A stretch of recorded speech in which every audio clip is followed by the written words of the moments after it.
Well, hello there, and I'm sorry. If you are here, that means you probably suffered an injury to your scapholunate ligament to some degree, and that sucks. It sucks, but that doesn't mean you can't rehab and recover from it. I had a complete tear of the scapholunate ligament that needed to be reconstructed. That was about 1 year ago. November 10th, 2023 was my surgery date. Now, I realize I probably should have done this more real time during my recovery, but here we are. I batted around even doing this, but I realized that there was a lot I wish I knew going into surgery and during my recovery. One bit, which I think is good to know, is the importance of the scapholunate ligament. Now, the scapholunate ligament is the equivalent in the wrist as the ACL is to the knee, so a very important ligament for the stabilization of the joint. So it's a big deal, and a good repair and recovery can have quite the impact on your daily life going forward. So, in an effort to help others, I'll be doing a short video series of the different phases of the injury and recovery. My goal is to be fairly thorough and hopefully get folks in the right mindset to excel from this injury. So, a little background about myself, as we all come from a different place prior to the surgery, athletics wise, current fitness wise, age, etc. I was 43 when I fully tore the ligament. I say fully tore. The initial injury I actually suffered about 12 years prior.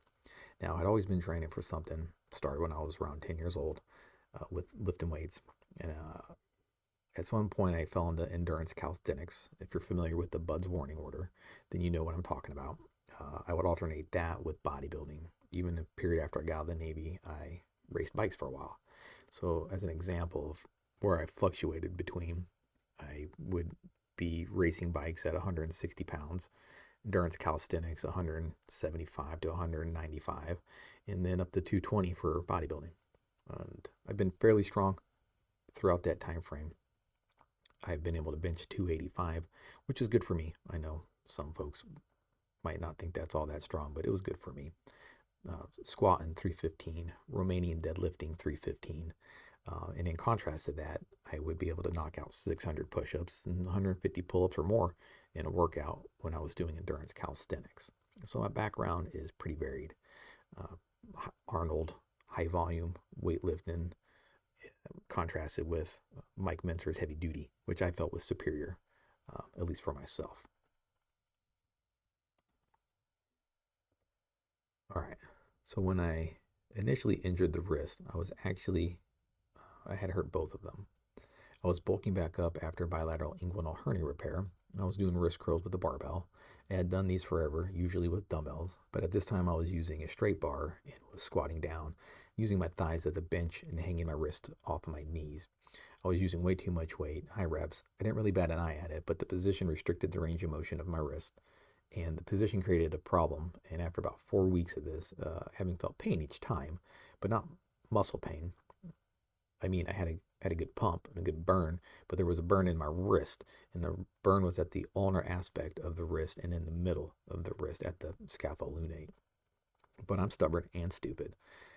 Not usually a good combo, and I pushed it too far. And after the fourth week, they were throbbing throughout the day. So I stopped, read up, and thought I had Kindbox, which is basically the death of the lunate bone. So instead of going to a doctor, I found ways to do exercises differently or different exercises that didn't hurt. The scapholunate injuries in Kindbox have similar presentations. Big one for me was anything with wrist extension push-up positions. That was a no-go. So everything from then on was working to keep my wrist in a neutral position. About a year later, I got diagnosed with type 1 diabetes. That's a story for a different day. But after that, my level of fitness was nowhere near as intense. And over the next 10 to 12 years, my fitness came more from like physical labor, hiking, walking. I'd lift on occasion, but not nearly to the degree that I had previously. I'd do some push-ups and pull-ups, etc., but that was nothing to write home about. Then around 6 months to a year before the full tear, I started working out more. I was in my 40s, so I wanted to get back into some sort of shape that I had previously had. So I started off with just calisthenics, push-ups and pull-ups, bodyweight squats, some the calisthenics in the morning before work. Just prior to the full tear, I was doing sets. I'd worked back up to sets of 100 for push-ups, 3 times a day, 3 times a week. Before work, at lunch and then on my break or after work on push-up bars, of course, because I could not bend the wrist. But with that, my left wrist was getting worse. Just putting water on my face hurt the wrist. Any pressure on a straight hand pushing the fingers or the hand back into an extension push-up position was painful. I finally decided to follow up with a hand surgeon, but before I made the appointment, a storm came through and broke a branch off one of our trees. It was stuck in the tree, so after cutting away what I could, I had to lift it out of the tree. I had cut it so it was like a wishbone or a tuning fork, if you like. And as I lifted the branch up to clear where it was hooked, the weight shifted, and when it shifted from the tree to me, it gave me a little jolt. Nothing major, even though I had the branch pretty straightly lined up with the wrist, so when it pushed my wrist back, it still jacked my wrist back enough where it popped, and it popped that ligament. I felt it pop. I think I heard it pop. Either way, half my hand went numb. My pinky and my ring finger, just that whole stretch just went numb, and I knew I hurt myself. When you have like a real injury and your body goes into like a mini shock, and it's like, yo, you done messed up, man. That's not good. So I went off to the doc, got an x-ray. Didn't really show much with scapholunate tears.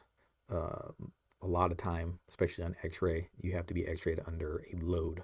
You have to be gripping something to induce the space or the interval in the bone to actually see it. Otherwise, often x-rays won't see it, and you'll have to get an MRI.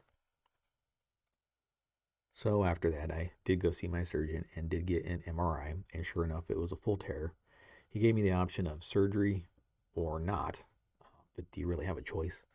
I mean, if you don't do surgery, you don't get it surgically repaired, you run the risk of developing slack wrist, which is basically where the bones misalign, rotate, collapse. Even if you wait long enough to develop arthritis, or if you've already developed arthritis, they may recommend removal of the bone and fixation, so they'll fuse your wrist at that point. Then you'll definitely lose strength. You're going to lose range of motion. It's fused. So of course I went for the surgical reconstruction. At that point, it was a few months until surgery. There weren't really many recommendations for me. Pain was my guide. He suggested a brace called a wrist widget. It was okay.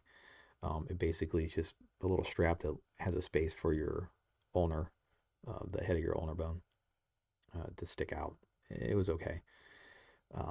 But if I was doing something physical, I would typically just use athletic tape, wrap my wrist pretty tight, and then when needed, I would tighten that brace down a little bit more just to help with the stability.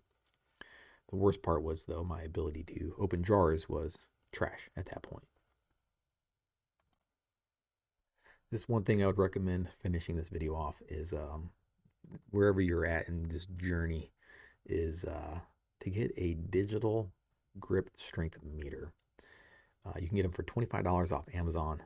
I had gotten one already prior to this injury. I was working on my grip strengths, but compared to the hand surgeon's mechanical meter and the hand therapist, they're like $400 machines.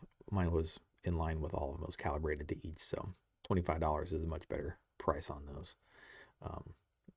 Like I said, I had already bought one because I was training my grip strength and whatnot. I wanted to be able to test it. So my baselines I had already found out before the injury was that my left hand was around 140 to 150 pounds on grip strength. My right hand, being my dominant hand, was always around 135 to 145, oddly enough. Prior to surgery, after the injury, of course, was down to 125. So it was definitely suffering. 125, I think, is still considered either high normal or low strong for a man of my age. I kind of forget at this point. I don't really feel like looking that one up at the moment. But definitely losing function. And then the first check after surgery, which we'll get more into at that time, was 50 pounds. So that's like little old grandma right there. So that's enough, I think, at this point. A little bit of background. Keep these videos fairly short. And then the next video we'll go over surgery and initial recovery.